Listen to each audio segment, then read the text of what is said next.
안녕하세요. 저는 3살 된 딸을 키우고 있는 30대 여자입니다. 제가 오늘 소개해드릴 사연은 다름 아닌 저를 무시했던 형님의 이야기인데요. 웬만하면 싫은 소리 하는 걸 싫어하는 제가 어떤 형님을 만나게 되어 어떤 말까지 하게 되었는지 한번 들어보실래요? 이야기 지금부터 시작해 보겠습니다. 저와 남편은 보육원 봉사를 다니며 만난 사이였어요. 저는 그 보육원 출신으로 고아였어요.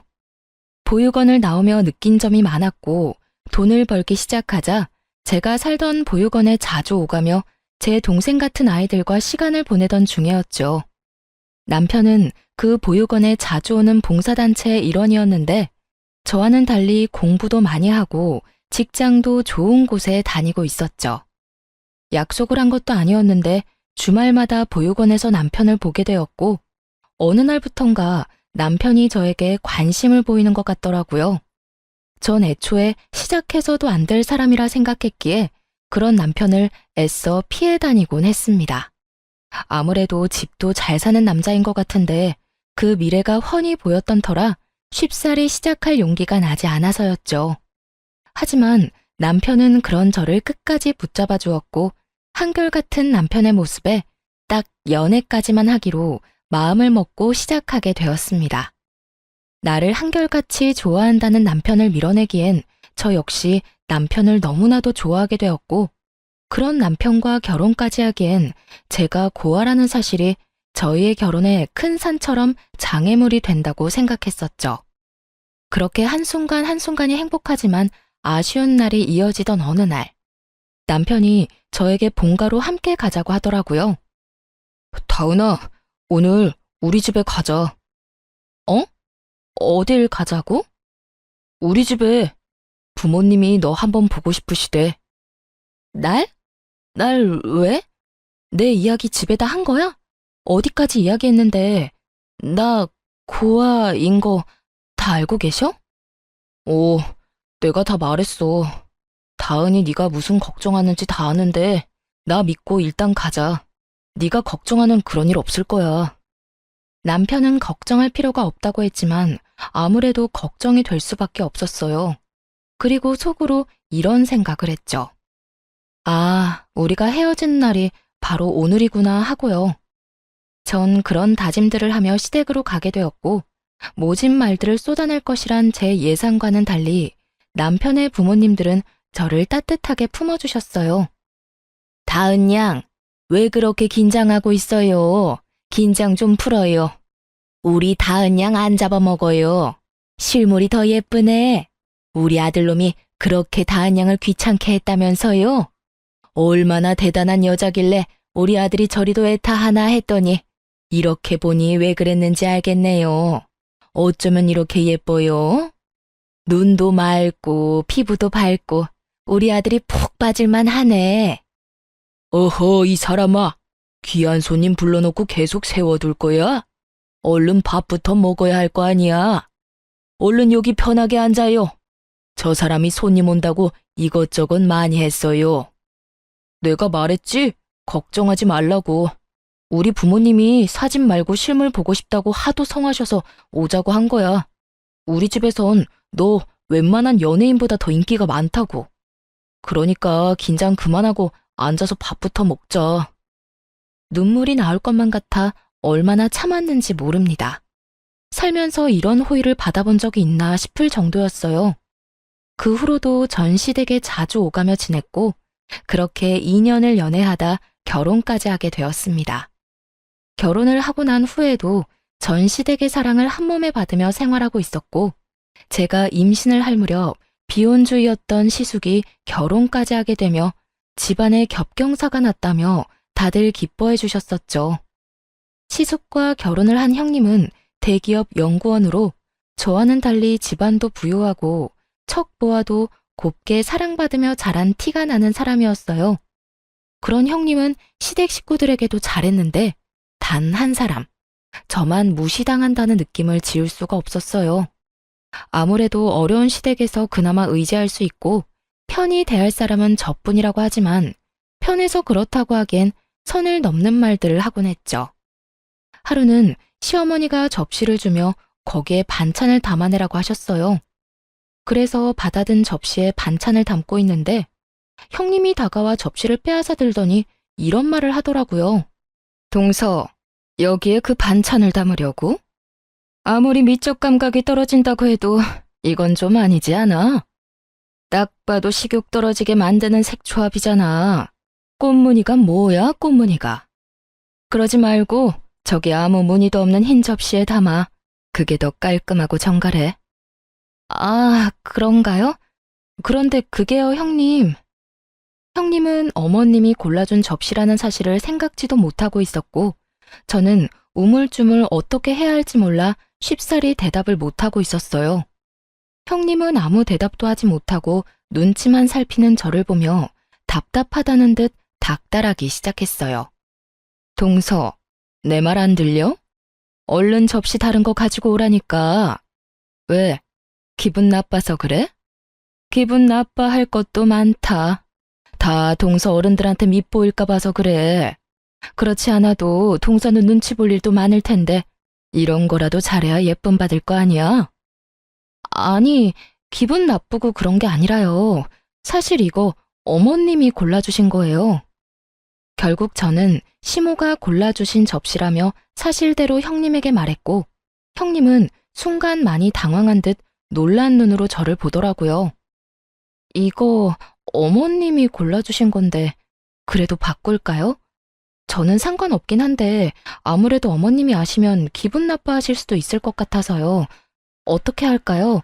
접시 바꿀까요? 저는 조심스럽게 물었고 형님이 무어라 말을 하려는 순간 어느새 주방으로 들어온 시모가 말을 보탰어요. 그래, 그거 내가 골라줬는데 왜 문제 있니? 아, 아니요, 아무 문제 없어요. 형님은 많이 당황한 듯 애써 웃으며 상황을 모면하려고 했지만 이미 시모는 저를 무시하는 말을 다 들은 듯 형님에게 조금은 날선 목소리로 추궁하기 시작하더군요. 그런데 첫째야, 너 둘째한테 왜 그런 식으로 이야기하니? 네? 그게 무슨 말씀이세요? 형님은 딱 잡아떼려고 애썼지만 이미 늦은 뒤였죠. 시모의 얼굴은 딱 잡아떼려는 형님을 향해 잔뜩 굳어 있었고 굳은 표정만큼 말투 역시 굳어 있었으니까요. 내가 다 들었어. 너 우리 둘째한테 눈치 볼 일 많다고 하면서 접시라도 잘 골라야 예쁨 받을 거 아니냐고 하지 않았니? 왜 그런 식으로 말하는 거냐고 물었어.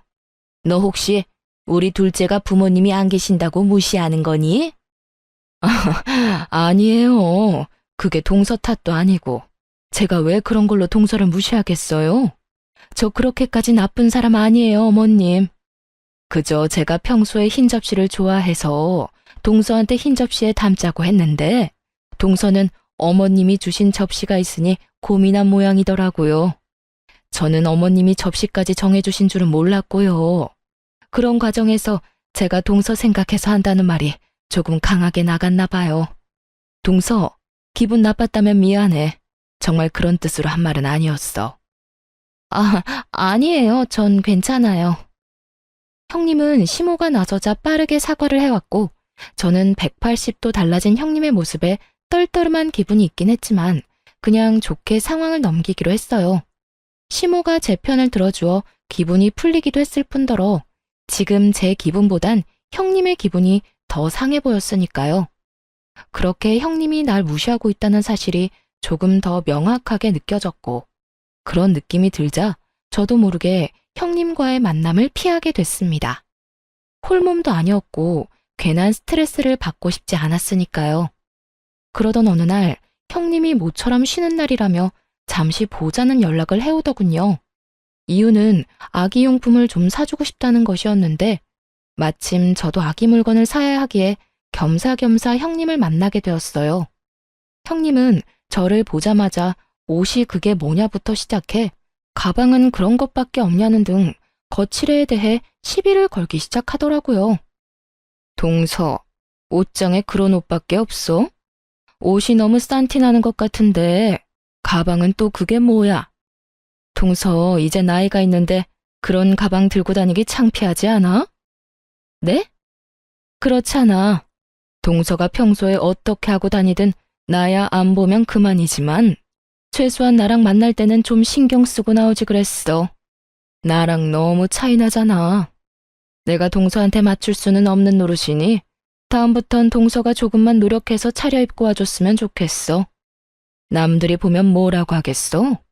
전 그저 평범한 노란색 원피스에 남편이 사준 가방을 들고 나갔을 뿐인데 그런 식으로 말하니 기분이 나빠오더라고요. 만나자마자 바로 집으로 갈 수도 없는 노릇이고 그렇다고 참고 있기엔 이건 아니다 싶어 시비를 끊어주기로 했죠. 이 인부복이랑 가방이랑 다 남편이 사줬는데 그렇게 별로예요? 남편이 예쁘다고 노래를 부르면서 사준 것들이거든요. 아, 형님이 그렇게 말하니 이상한 것 같기도 하고. 집에 가서 한 소리 해야 하겠네요. 형님이 이거 전부 이상하다고 하던데 도대체 이런 걸 왜 사줬냐고요. 아, 서방님이 사줬어? 난 몰랐네. 그런데 동서, 서방님한테 뭘 그런 이야기까지 하고 그래? 그런 이야기는 하지 마. 괜히 서방님 오해하겠다.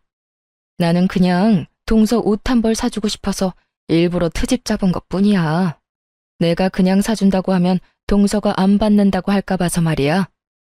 아, 그랬어요? 난 진짜 이상한 줄 알았어요. 그런 거라면 전 괜찮아요. 인부복 디자인이 전부 거기서 거기라 새로 사도 비슷하더라고요. 배도 더 나오기 시작하면 옷태도 안 나고요. 그냥 있던 거 입을게요. 그럴래? 그러면 이제 아기용품 보러 갈까? 형님은 평소에 식구들의 이목을 엄청나게 신경 쓰는 사람인데 아니나 다를까 제가 남편 이야기를 꺼내니 바로 꽁지를 내려버리더군요. 그런 형님의 모습을 보며 저를 업신여긴다고 확신하게 되었고 저 역시 그런 사람에게 무엇도 받고 싶지 않았어요. 그 뒤로 아기용품을 사준다며 형님은 저를 끌고 다녔지만 다 있다고 하며 아무것도 받지 않았어요. 전 제가 필요한 물건을 사고 무거운 몸을 핑계 삼아 집으로 돌아와 버렸습니다. 집으로 돌아오니 일찍 퇴근한 남편이 저를 기다리고 있었고 저를 향해 걱정스럽게 물어오더라고요. 여보, 무슨 일 있었어? 너무 피곤해 보이는데 누굴 만나고 왔길래 표정이 그래? 아, 형님. 아기용품 사주신다고 해서 나갔다 왔어. 그래? 그러고 보니 형이 당신 뭐라도 사주라고 형수님한테 돈 줬다고 하더라. 그래서 뭐 사주시던데? 그럼 그렇지. 그간 제가 봐온 형님은 절대 스스로 나서서 저에게 뭘 사줄 사람이 아니었으니까요. 뭐든 많이 사주시려고 했는데 그냥 내가 안 받았어. 불편해서 받고 싶지 않더라고. 필요한 게 없기도 했고. 어? 당신이 뭘 받고 싶지도 않다고 말하는 거 보면 형수님이 당신 마음에 안 든다는 건데 왜? 형수님이랑 무슨 일 있어? 아차 싶었어요. 연애 시절과 결혼 생활을 하는 내내 남편은 저에게 넘치는 관심을 쏟고 있던 터라 때론 제가 모르는 모습조차 알던 사람이었습니다. 그래서 불편한 사람에게는 제가 쌀 한 톨 받기를 꺼린다는 것을 그 누구보다 잘 알고 있었죠. 그런 제가 형님에게 아무것도 받고 싶지 않았다고 말을 해버렸으니 부인을 해봤자 이미 늦은 일이다 싶더군요.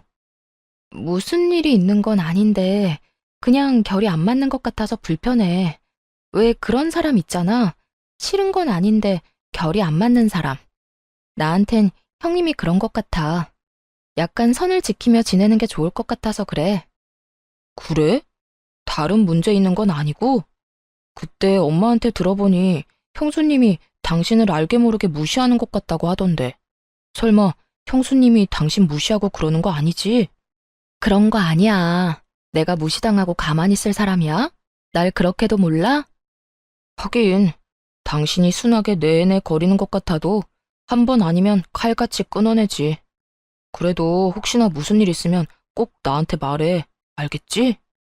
전 괜한 불미스러운 일을 만들고 싶지 않아 애써 괜찮은 척을 했고 남편은 제가 괜찮다고 하니 일단 믿어주겠다는 식의 대답을 해주더군요. 그렇게 뭐든 무던하게 넘기려고 애쓰던 어느 날 결국 형님이 절 폭발하게 만드는 일이 일어나고야 말았어요. 그날은 시부의 생신으로 형님과 제가 생신상을 차리고 있었는데 평소 아버님을 비롯해 식구들이 좋아하는 식혜를 함께 만들고 있을 때였어요. 동서는 별걸 다 만들 줄 아네. 그런 건 누구한테 배운 거야? 가르쳐줄 어른도 없었을 텐데. 아, 보육원에서 배운 거야? 이 말에 폭발을 했냐고요? 아니요. 기분이 좋진 않았지만 참을 수 있는 정도였어요. 학교에 다니며 저런 말은 수도 없이 들었던 터라 저 정도 비아냥은 그저 우습기만 했어요. 아, 어머님께 배웠어요. 매년 생일에 이렇게 만들어드리더라고요. 남편도 좋아하고 해서 저도 배워두면 좋겠다 해서 배웠어요. 아주버님도 좋아하시는 것 같은데 형님도 이참에 배워두실래요? 아유, 됐어. 그까짓 거 얼마나 한다고. 요즘 수제식혜 얼마나 잘 만드는데 사 먹는 게 편하고 좋아. 그렇긴 하죠. 돈 주고 사 먹으면 편하긴 해요, 사실. 전 이제 그만 대화하고 싶다는 의미로 고개를 돌려버렸고 그쯤 하면 제 뜻을 알아듣고 그만해도 될 텐데 형님은 기어코 입을 또 열어버리더군요. 편한 걸 안다는 사람이 왜 이 고생을 하는 거야? 그렇게 아버님 어머님께 잘 보이고 싶은 거야? 동서도 참 애쓴다 애써. 잘 보이려고 이러는 게 아니라 워낙 좋아하시니 만드는 거예요. 애쓰는 게 아니라 제가 하고 싶어서 하는 거라고요. 왜 매번 형님은 그런 식으로 생각하는 거예요? 제가 뭘 했다 하면 잘 보이려고 그런다, 애쓴다. 왜 그런 식으로 저를 깎아내리냐고요. 앞으로 그러지 마세요. 저도 좋은 마음에서 하는 일인데 그런 식으로 말하면 기분 좋지 않아요. 동서, 왜 그렇게 흥분을 해? 같은 며느리 입장에서 동서 힘들까봐 동서 생각해서 하는 말인데. 그리고 동서만 그렇게 생각하지 남들이 보면 동서가 사랑받고 싶어 안달난 사람으로밖에 안 보여. 다들 말을 안 하는 것뿐이지. 형님은 고삐 풀린 망아지처럼 고삐 풀린 입을 열고 있었고 도대체 무슨 말이 하고 싶어 서론이 저 따위인가 하는 생각에 되물어 보았어요. 뭐라고요? 하긴 부모 사랑이 고프긴 했겠지. 동서 친부모는 참 너무했다. 어떻게 어린 딸을 보육원에다 버릴 수가 있어? 그런데 나 진짜 궁금해서 묻는 건데 동서도 어릴 때 교실에서 돈 없어지면 도둑으로 몰리기도 하고 그랬어? 왜? 드라마에서 보면 그런 장면들 종종 나오잖아. 나 그런 거 보면서 진짜 궁금했거든. 왕따? 그런 것도 당한 적 있어? 형님은 선을 넘어도 한참을 넘고 있었고 그 순간 제 인내가 바닥을 찍는 느낌이 들더군요. 그저 드라마에서 나온 장면이었다면 저도 그렇게까지 화가 나지 않았을 겁니다. 하지만 드라마는 현실을 반영하는 것이 많듯 저 역시 그런 경험이 있었어요.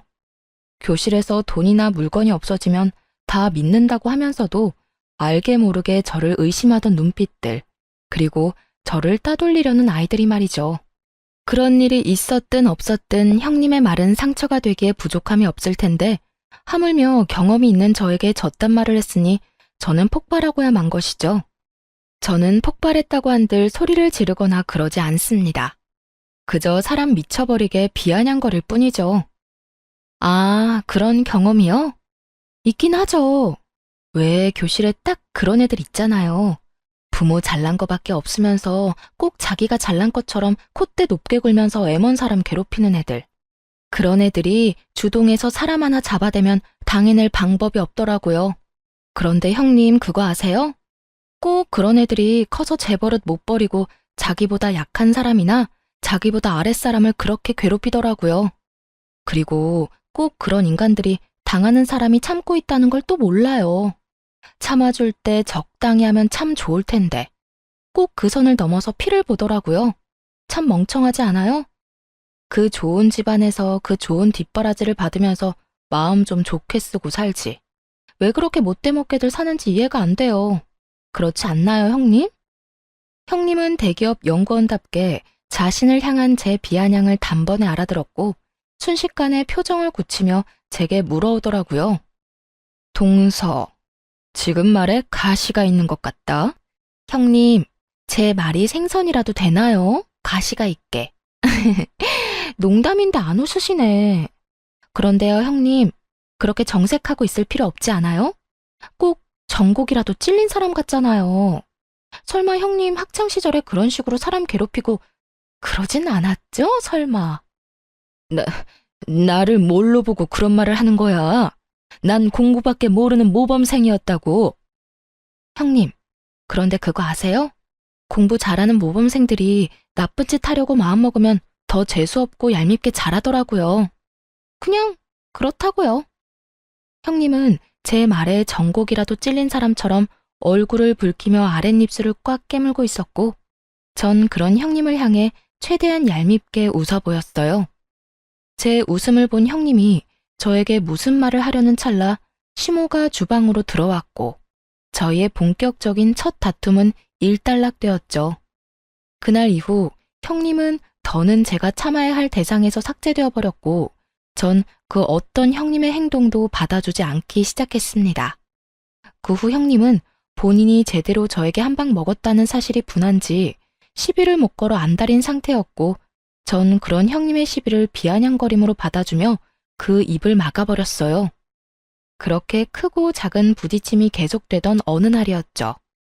그날은 시어머니가 우리 집에 반찬을 좀 가져다 주신다며 온다고 한 날이었는데, 형님이 이 사실을 알고 반차까지 쓰고선 함께 왔더라고요. 저희 집에 처음 온 형님은 이리저리 집을 둘러보며 코웃음으로 제 심기를 거스르고 있었고, 시모 역시 이런 저와 형님의 사이가 심상치 않음을 눈치챘는지 형님을 주시하며 살피고 있는 것이 보였어요.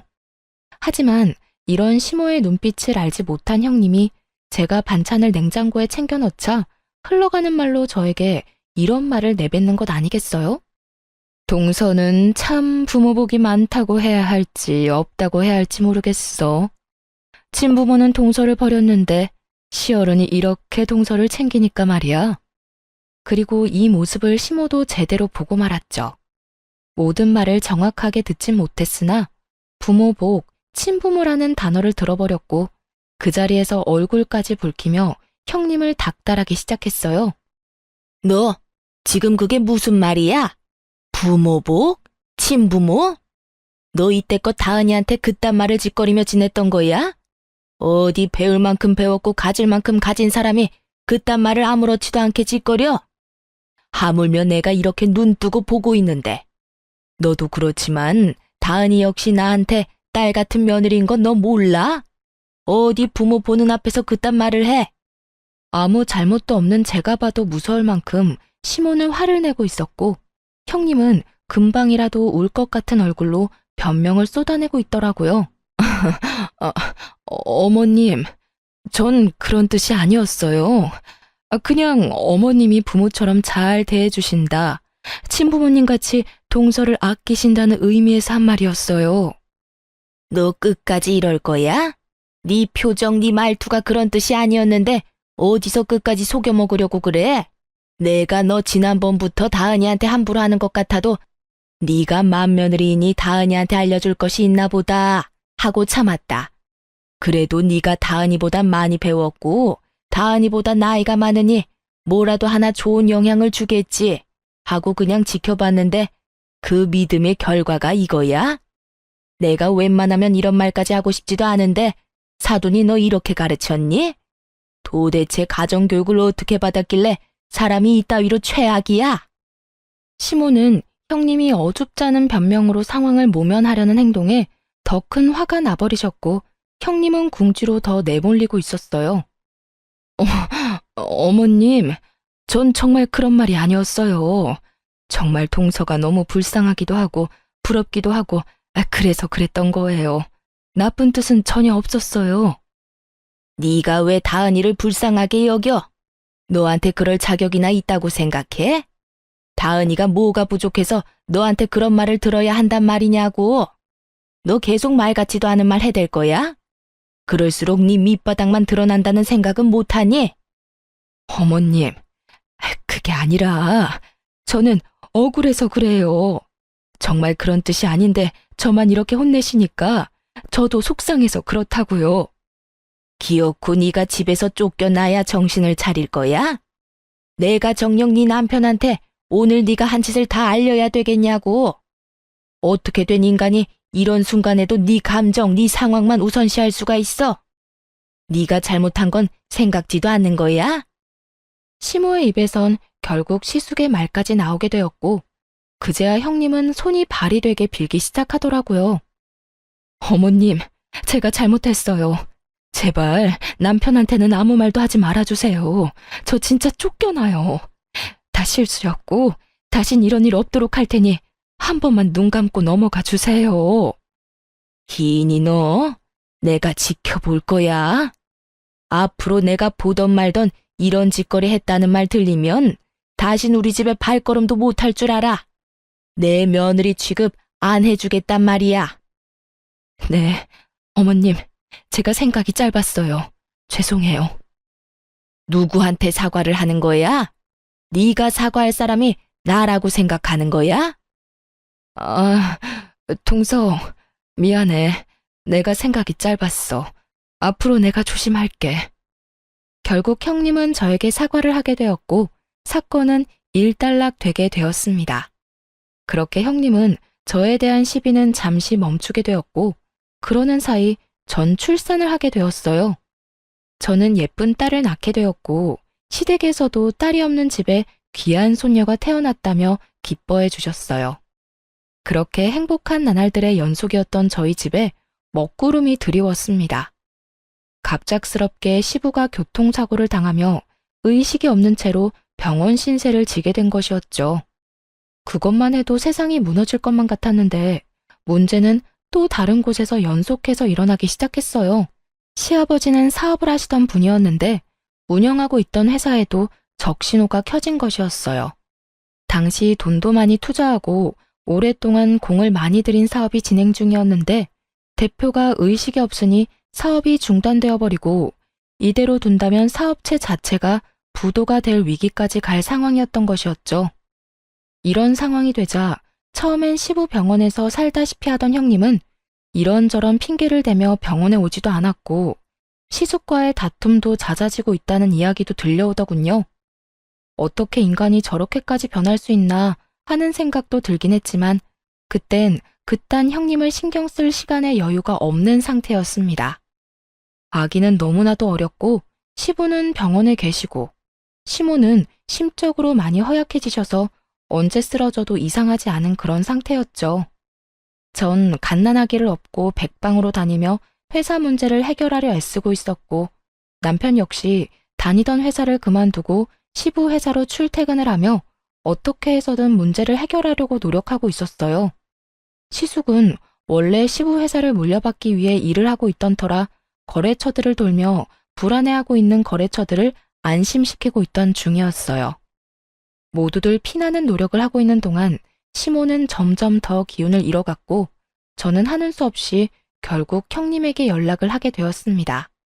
정말 내키진 않지만 형님의 도움이라도 절실한 상황이었으니까요. 형님, 요즘 많이 바쁘세요? 동서가 웬일이야? 나한테 생전 연락 한 통 없더니. 나 요즘? 그냥 그저 그래. 그런데 왜? 다름이 아니라 어머님이 요즘 통 기운도 없고 몸도 많이 안 좋아지셔서요. 아무래도 심적으로 힘들어서 몸도 처지는 것 같으신데 형님이 어머님 댁 가서 좀 챙겨주시면 안 될까요? 내가 왜 그래야 하는데? 나 노는 사람 아니야.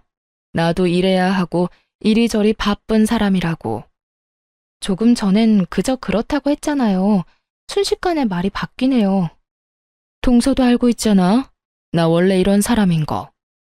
그리고 말이 나왔으니까 하는 말인데, 동서, 나한테 이런 전화 하지 마. 나 곧 이혼할 거야. 네? 이혼이요? 그래, 이혼. 내가 그 집안에서 그 수모를 겪으면서 왜 붙어 있었는데? 내 급에 맞는 남자라고 생각했으니까 어떻게 해서든 참고 산 거라고. 그렇게 참고 살다 보면 장남인 남편한테 그 회사가 갈 테니까.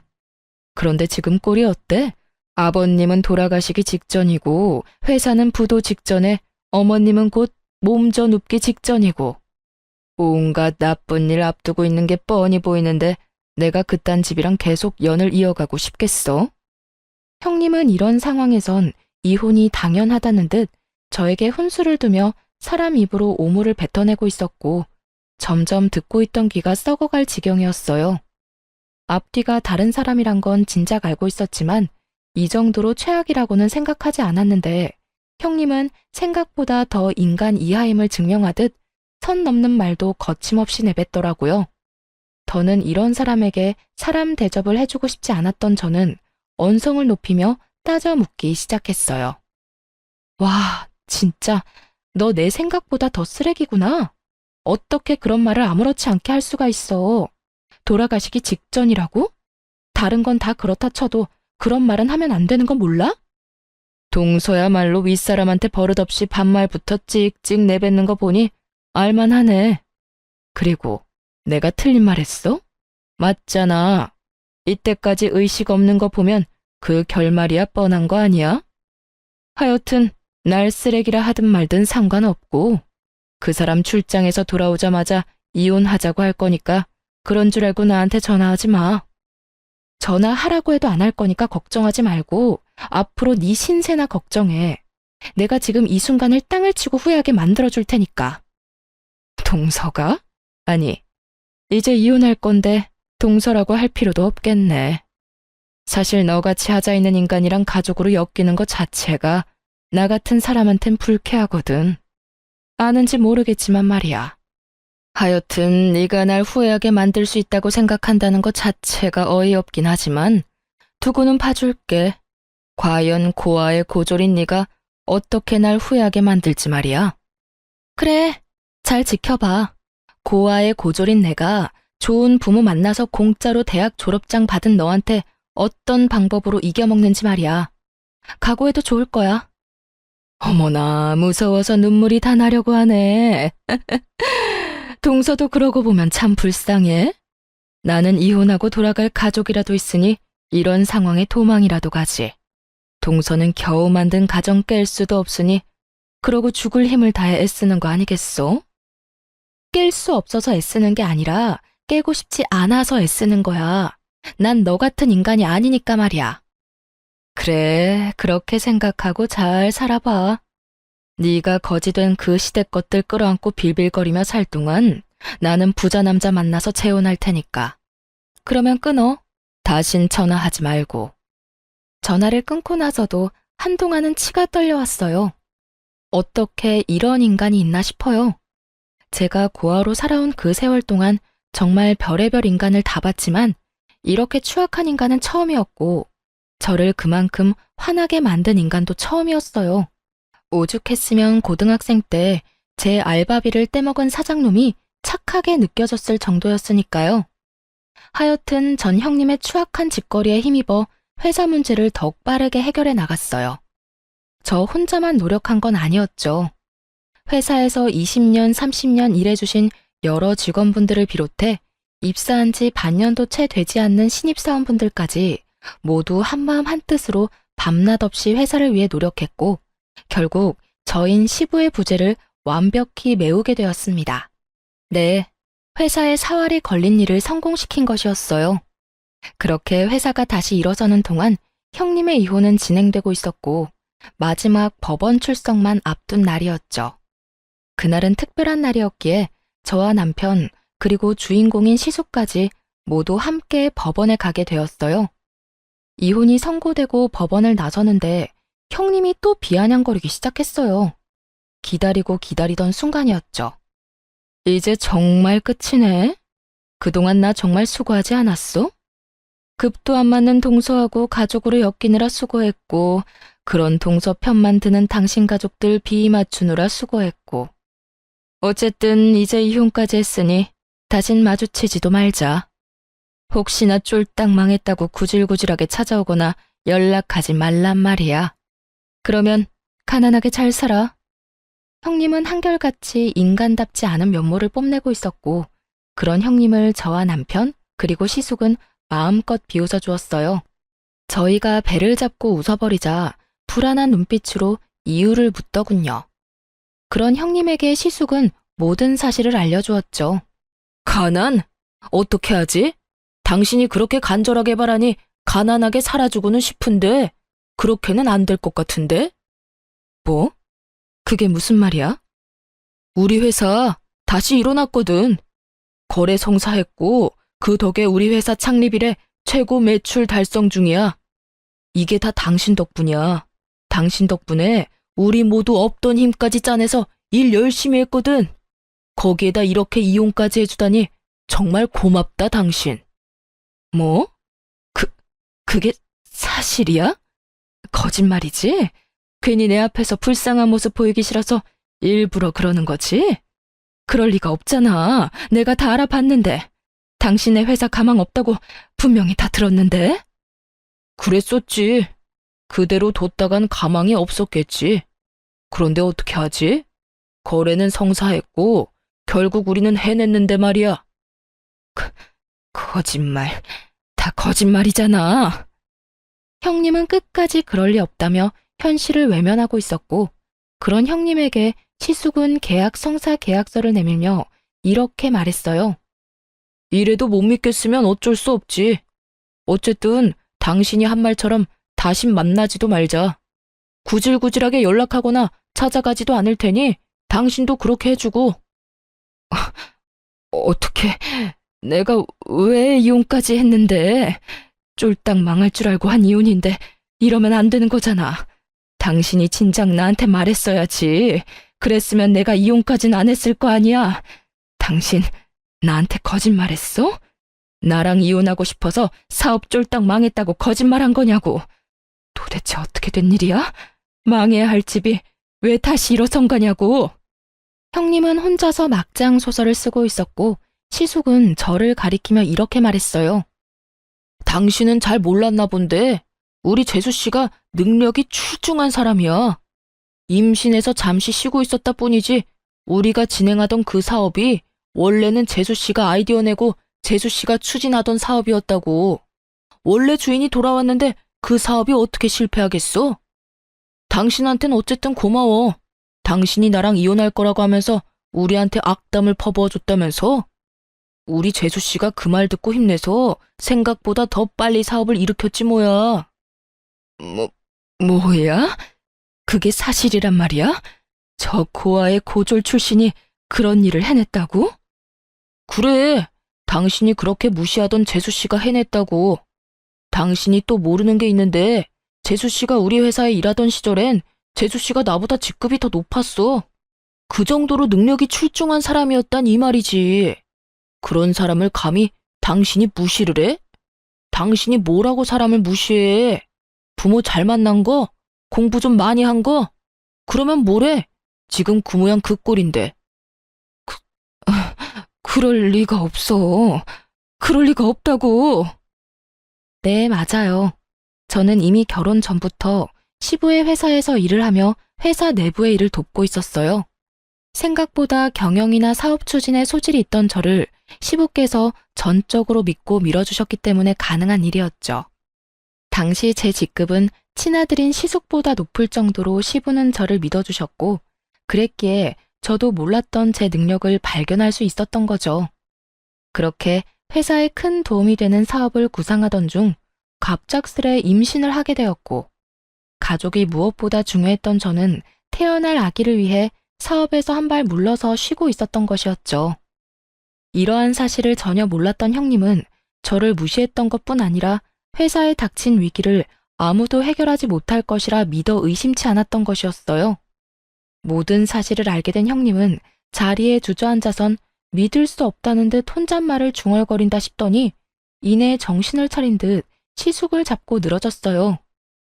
여보, 내가 진짜 미쳤었나 봐. 내가 잠시 정신이 나갔었어. 우리 이혼 없던 일로 하자. 응? 제발, 내가 이렇게 빌게. 방금 내 말 못 들었어? 이혼해줘서 고맙다는 말. 그렇게 고마운 이혼인데 내가 왜 그걸 없던 일로 만들겠어? 난 절대 그럴 생각 없어. 여보, 그러지 말고. 우리 좋았잖아. 우리 사랑했었잖아.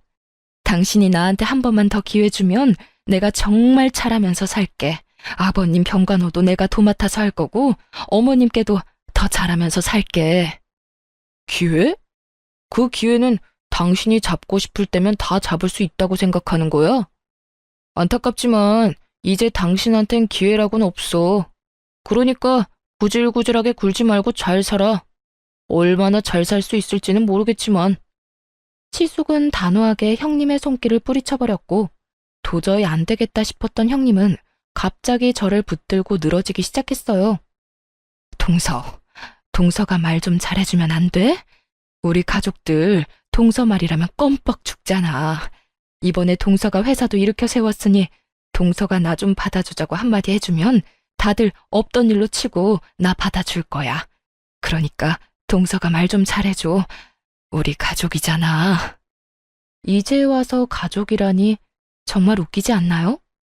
언제는 저에게 가족으로 엮는 것 자체가 불쾌하던 사람이 저에게 가족을 운운하며 매달리고 있었어요. 그런 형님의 모습을 보는데 화가 나기는커녕 불쾌한 기분이 올라오더라고요. 전 그 불쾌한 손길을 뿌리치며 이렇게 말했습니다.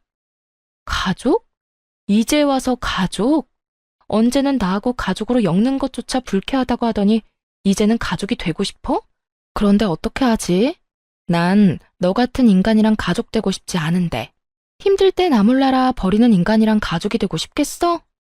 동서, 그땐 내가 제정신이 아니었어. 갑자기 집안도 힘들어지고 동서랑도 사이가 안 좋으니까 그냥 홧김에 그랬던 거라고. 그래, 내가 많이 예민해서 그냥 뱉은 말인데 이렇게 이혼까지 하게 될 줄은 몰랐어. 이렇게 후회하고 있으니까 동서가 제발 나 좀 살려주라. 후회? 좋은 말이네. 내가 말했지? 너 땅을 치고 후회하게 해준다고. 꿀 좋다. 그렇게 자신만만하게 굴더니 결국 내 말대로 됐네? 기분이 어때? 고아의 고졸인 내 앞에서 이렇게 무릎 꿇고 비는 기분이? 자존심에 금이 간 형님은 몸을 일으켜 저에게 달려들었고 전 그대로 반동을 이용해 바닥으로 내팽개 쳐져 버렸어요. 형님은 그대로 바닥으로 고꾸라졌고 손을 툭툭 털며 말했어요. 진짜 꿀 좋다. 그러게, 마음 곱게 쓰라고 내가 말했지? 앞으로 네 인생은 늘 이 모양 이 꼴일 거야. 네가 부모가 있든 그 부모가 부자이든 말든 네가 인생을 그따위로밖에 못 살면 늘 그 모양 그 꼴일 거란 말이야. 그러니까 제발 착하게 좀 살아라. 아니, 제발 인간답게라도 좀 살아. 그렇게 저희는 돌아와 버렸고 그 뒤로 들려오는 형님의 소식은 쌤통 그 자체였습니다. 처음 형님이 이혼을 본가에 알릴 당시 본가에선 이혼을 반대했다고 해요. 하지만 형님은 다 망해가는 집안에서 가난하게 살고 싶지 않다며 막무가내로 우겨대는 바람에 이혼을 허락하게 되었는데 망해야 할 집이 더 크게 성공해버렸으니 크게 화가 난 것이었죠. 그 덕에 그렇게 자랑하던 본가에선 멍청한 이혼녀라고 불리며 무시를 당하고 있다고 하더군요.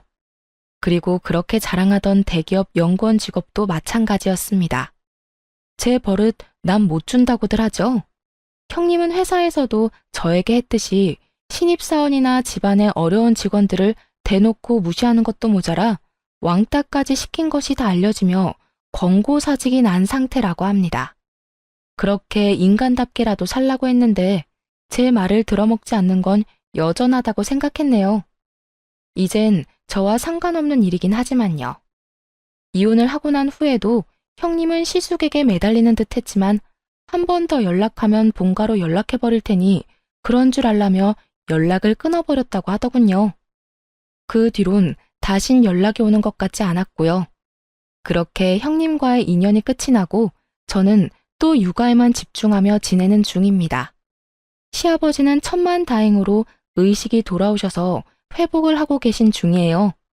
시어머니도 여러 가지 문제가 다 잘 풀리고 난 후 다시 생기를 되찾으셨어요. 어느 날은 저에게 이런 말씀을 하시더라고요. 다은아, 고맙다. 네가 이번에 고생이 많았다고 들었어. 사실 네 이야기를 처음 듣던 날 네가 달가운 건 아니었어. 나는 내가 그런 사람인 줄 몰랐는데 자식이 엮이니 나도 모르게 그런 마음이 들더구나. 그런데 계속 네 이야기를 듣고 네 사진을 보고 내 아들이랑 잘 지내는 모습을 보면서 네가 궁금해졌고 그렇게 널 처음 보는 날 내가 너를 품어줘야겠다고 생각했었어. 처음 본 그날 네가 너무 예뻤거든. 그런데 지금 돌아보니 내가 널 품은 게 아니라 네가 우리를 품어주고 있었구나. 너 때문에 우리가 다시 웃으면서 살 수 있게 됐어. 고맙다. 이렇게 말씀해 주시는데 정말 얼마나 울었는지 모릅니다. 저야말로 시부모님께서 저를 잘 품어주신 덕분에 이렇게 잘 살아가고 있는 것인데 저런 말씀을 해주시니까요. 전 저에게 계속 고맙다는 말씀을 해주시는 시모의 품에 안겨 앞으로 제가 더 잘하고 제가 더 사랑받을 수 있게 노력하며 살겠다고 다짐 또 다짐하게 되었습니다. 요즘엔 시댁에서 지내고 있는데 시숙도 시댁에서 지내며 즐거운 나날들을 보내고 있어요. 딸은 어느새 3살이 되었고 요즘엔 딸 재롱을 보는 재미에 푹 빠져 살고 있어요. 남편은 말할 것도 없거니와 시숙마저 저희 딸 재롱에 껌뻑껌뻑 넘어가선 지갑이 다치는 걸 본 적이 없네요. 그런 모습을 보고 있는 전 너무나도 행복하고요. 평생 외로웠던 저였는데 좋은 남편, 좋은 시댁을 만나 요즘처럼 인생이 즐겁고 행복한 적이 또 있나 싶거든요. 앞으로도 지금처럼만 행복하게 살 수 있도록 노력하며 살아가 보려고요. 이로써 저의 사연도 끝이 났네요. 저의 긴 사연 함께 해주신 분들 감사합니다. 좋은 하루 되세요.